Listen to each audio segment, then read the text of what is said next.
Kogja. Kogja. Zola boy no no ai ho rồi. Mình tăng sao lagi boy sia. Aru ko boy ang kada khawam.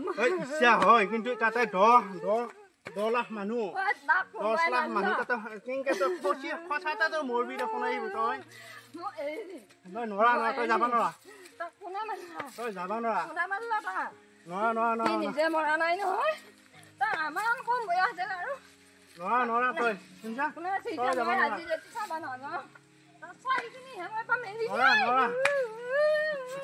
নৰা তই যাবা মই তাক বহুত ভাল পাওঁ মই তাক বহুত ভাল পাওঁ মোক একবাৰ চাহ পাওঁ দিতা নৰা যাবা তই ইমান মানুহৰ মাজত 10 লাখ মানুহ আছে গম পাইছা না তাক কোনা মানলা নৰা মানলা সেই কাৰণে মই একবাৰ তাক চাই লওঁ নৰা নালগে তাৰ ইমান সময় সেইটো মৰবা আছিল নহয় নাই বুদ্ধি কৰি ই যাব কৈছে বাইক গাড়ী পলিটিক্স নকৰিবা বন্ধু পলিটিক্স নকৰিবা বন্ধু বুলি গান গাইছিল এই পলিটিক্স টুকিয়া বুজি নাপালা বাইক গাড়ী উঠে দি পলিটিক্স কৰি মাল্লা আৰু কত শিকবা লগা আছিল নতুন প্ৰজন্ম আৰু শিকাব হ'ব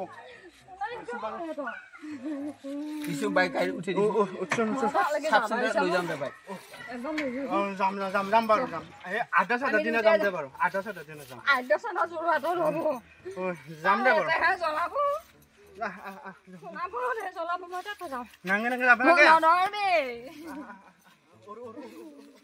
ক'ত যাব লাগে নালগে মই হস্পিটেল নাযাওঁ যাবা লাগব হস্পিটেল নাযাওঁ যাবা লাগব দেহাত খাৱা নাই বৰ নাই একো খাৱা নাই দেহাত এবাৰ কামিছা টান হৈছে দেখো নাই হা কামিছা টান হৈছে একা চুট ধৰব নালাগে হা ভাত নাখা পানী নাখা একেবাৰে বাহৰ কামিছা টানছি না হৈছে ডাঙৰীয়া হা যাও এ সৰুকিটা ধৰি দেখাব লাগিব দে বাইক গাড়ী ৰখি নাথাকে লৈ যাবি যাম হস্পিটেললৈ যাম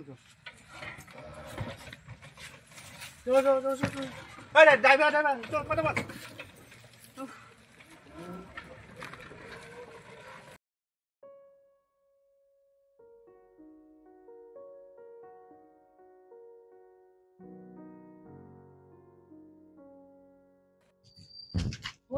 কি হৈছে এই বৌ নকবি দে এই জুবিন দা যেতিয়া ঢুকালে শুকুৰবাৰে সেইদিনৰ পৰা বায়ে ভাত নাখায় পানী নাখায় একোৱে নাখায় এতিয়া কি হৈছে দেহাটো দুৰ্বল সেইকাৰণে চেকআপ চেণ্টাৰ লৈ আহিছোঁ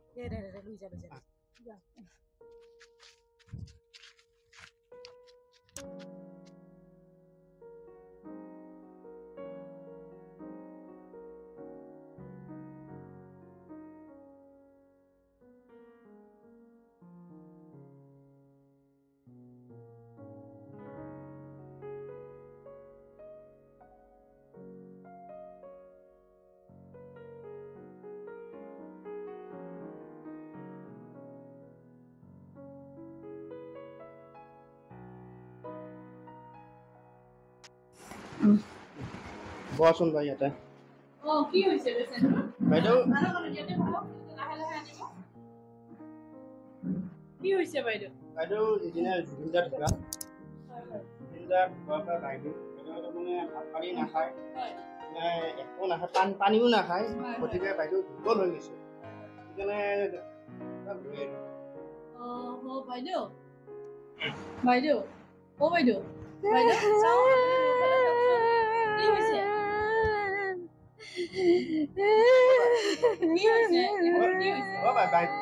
কৈ আছে বাইদেৱে নাকান্দিব কওক মই আছো কওকচোন কি হৈছে জুবিন দা চাওক বাইদেউ গোটেই অসমখনে কান্দি আছে চবৰে দুখ লাগিছে কিন্তু জুবিন দাইতো আমাক এইবোৰ শিকাই থৈ যোৱা নাই নহয় আপুনি ধৈৰ্য ধৰিব লাগিব শুনক আপুনি যদি এনেকুৱা কৰে আপোনাৰ পৰিয়ালটো কোনে চাব কওকচোন আমিও জুবিনৰ অনুৰাগী কিন্তু আমিতো ডিউটি কৰিব আহিছো আমি আমাৰ নিজৰ কৰ্তব্যবিলাক পালন কৰিব লাগিব এতিয়া দুখ কৰিলে কি হ'ব যদি তেওঁ ভাল পায় আপুনি তেওঁ ভাল পোৱা কাম কৰিব লাগিব আমি সবে কাম কৰিব লাগিব তেওঁৰ কাৰণে তেওঁক আমাৰ অন্তৰত ৰাখি তেওঁক সদায় জীয়াই ৰাখিব লাগিব। তেওঁ যিবিলাক আমাক আদৰ্শ দেখুৱাই থৈ গ'ল, বুজিছে বাইদেউ?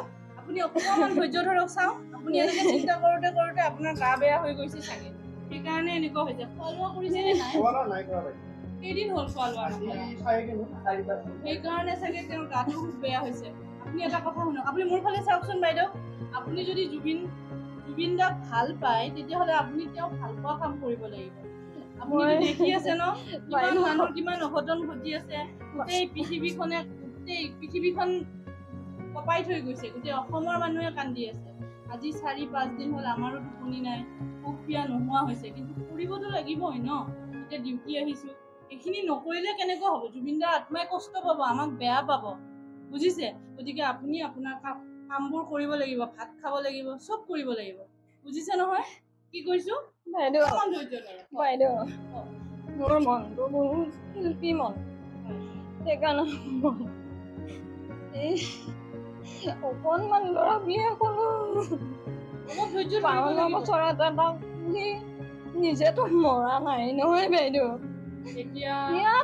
এনেকে মাৰিলে মই এতিয়া শুনক, আপুনি মই আৰু কিন্তু আমিতো গম পোৱা নাই নহয় আমাৰ নতুন প্ৰজন্মৰ বহুত শিকিব লগা আছিল। কিন্তু উপায় নাই ন, ভাল মানুহবোৰ এনেও পৃথিৱীত বেছি দিন নাথাকে। আৰু যদি সঁচাকে জুবিন দাক কোনোবাই কিবা কৰিছে তেতিয়াহ'লে আমি চৰকাৰৰ ওচৰত আমিতো কৈছো ন, চৰকাৰক আমি অনুৰোধ কৰিছো চবে যে চৰকাৰে উচিত তদন্ত কৰক। আমি গম পাওঁ যাতে তেওঁ ন্যায় পায়। যদি সঁচাকে কোনোবাই তেখেতক কিবা কৰিছে আমি যাতে গম পাওঁ কি কৰিছে। সেইটো কাৰণে আপুনি ধৈৰ্য ধৰক। আমি তেওঁৰ কাৰণে কি কৰিব পাৰো সেইটো ভাবিব লাগিব। তেওঁ গছ প্ৰকৃতি প্ৰেমী আছিল, গছ ৰুইছিলে। আপুনি তেওঁক যদি বেছি বেয়া লাগি আছে, আপুনি এটা কাম কৰক, আজি গৈ তেওঁ ভাল পোৱা কাম এটা কৰি চাওক, আপোনাৰ মনত কিমান শান্তি পাব, বুজিছে? গছ ৰুব, আজি গৈ পেলাই এডাল ধুনীয়াকে, তেওঁ নাহৰৰ গছ খুব ভাল পাইছিলে, আপুনি এডাল ঘৰত ৰুব আৰু আমাৰ স্বাস্থ্য কেন্দ্ৰলৈও লৈ আহিব। এডাল গছ এডাল লৈ আহি আমাৰ লগত ৰুবচোন, বৃক্ষৰোপণ কৰিব। আপুনি একদম নাৰ্ভাছ নহ'ব দেই। আপোনাৰ এনেকুৱা হ'লে আপোনাৰ গা বেয়া হৈ যাব। বাইদেউ, যোনে এইবিলাক অন্যায় কৰিছে সিহঁতক কিন্তু মোক ধৰি দিব লাগিব। সিহঁতক মই দেখা পাব লাগিব, সিহঁতক মই চিনি পাব লাগিব। ইমান সৰু চলিটো মাৰিলে তাৰ 52 বছৰ বয়সত মৰিব লগা হোৱা নাছিল বাইদেউ। সময়ত যদি আপুনি এনেকে থাকে, প্ৰেচাৰটো কিন্তু ভালকে নেদেখুৱাব।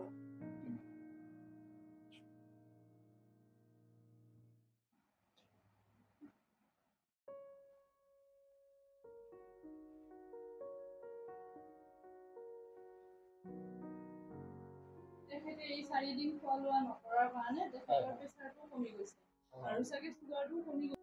আপোনাক মই এটাই অনুৰোধ কৰোঁ, আপুনি আৰু এইবোৰ কথা ভাবি নাথাকিব, মনত ৰাখক।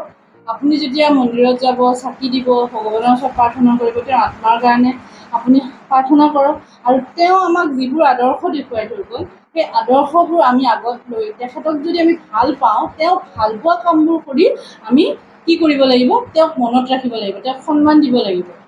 আৰু বেছি ভাবি থাকিলে কি হয়? জুবিন দাইটো কোনোদিন বেছিকৈ একো কথা নাভাবে, চব স্পষ্টকৈ কৈ দিয়ে। বেয়া পালে বেয়া পায়, ভাল পালে ভাল পাওঁ বুলি কয়, হয় নাই? কোনো মানুহক কেয়াৰ কৰা নাছিল আৰু তেওঁ কেতিয়াও নিবিচাৰে তেওঁৰ অনুৰাগীয়ে তেওঁক ভাল পোৱা মানুহৰ এইটো অৱস্থা হওক, বুজি পাইছে? গতিকে তেওঁক ভাল পালে, তেওঁ আত্মাই যদি শান্তি পোৱাটো বিচাৰে, আপুনি ভালকৈ থাকিব লাগিব। তেওঁ ভাল পোৱা গান গাওক, তেওঁ যিবিলাক গান মানে কৰি থৈ গৈছে আমাৰ কাৰণে, সেইবোৰ গান গাওক, গান শুনক, তেওঁ ভাল পোৱা কামবোৰ কৰক। যদি আপুনি সহায় কৰিব পাৰে দুখীয়া মানুহক, এইবাৰ ভালকে থকা বুলি আপুনি ভালকে থাকিব দেই, খোৱা লোৱা কৰিব ভালকে।